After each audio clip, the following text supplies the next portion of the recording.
If we know that in this lifetime telling the truth could actually have you unalived, then Jesus must have been right. Because think about it.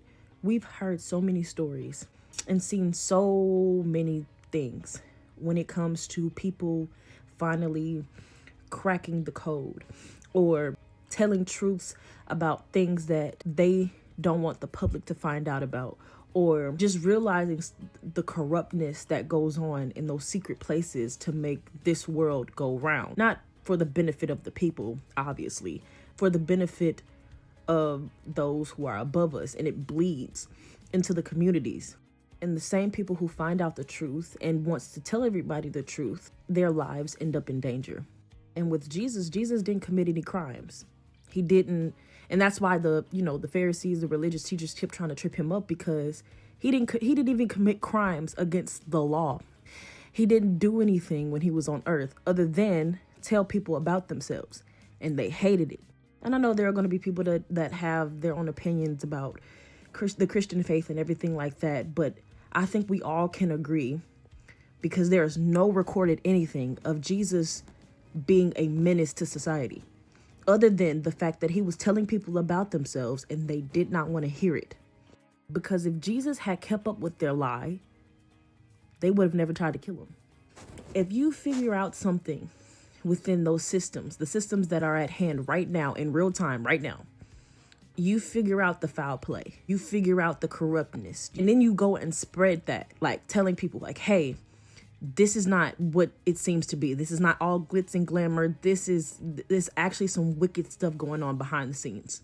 If you post it online, 9 times out of 10, your comment section will be filled with people being like, please watch him, or pray over this person, somebody keep watching them, just stuff like that. When Jesus, rather, was telling them about themselves and about the corruption that was going on in the world, they unalived him.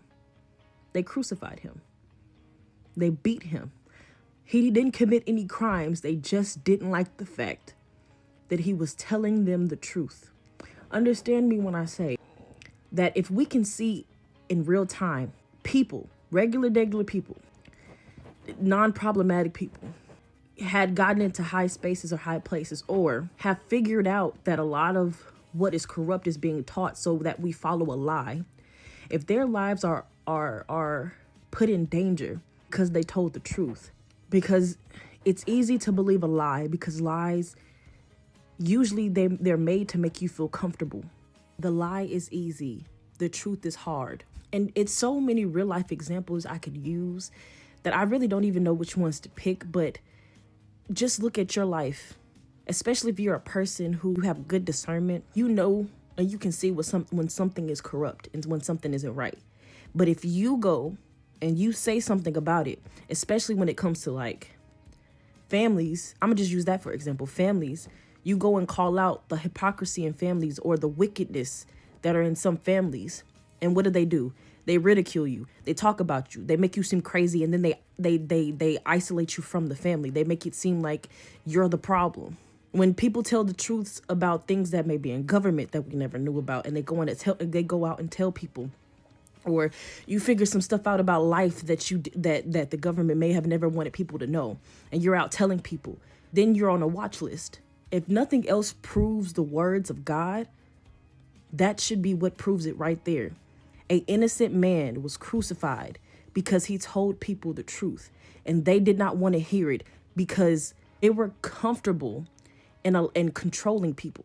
For you to take that power back in telling the truth, they always try to make you either look crazy or they try to ruin your life in some sort of way. If nothing else proves the words of God to be true, just for the believer and the non-believer, don't fight me. Just think about it. Just real life, think about it.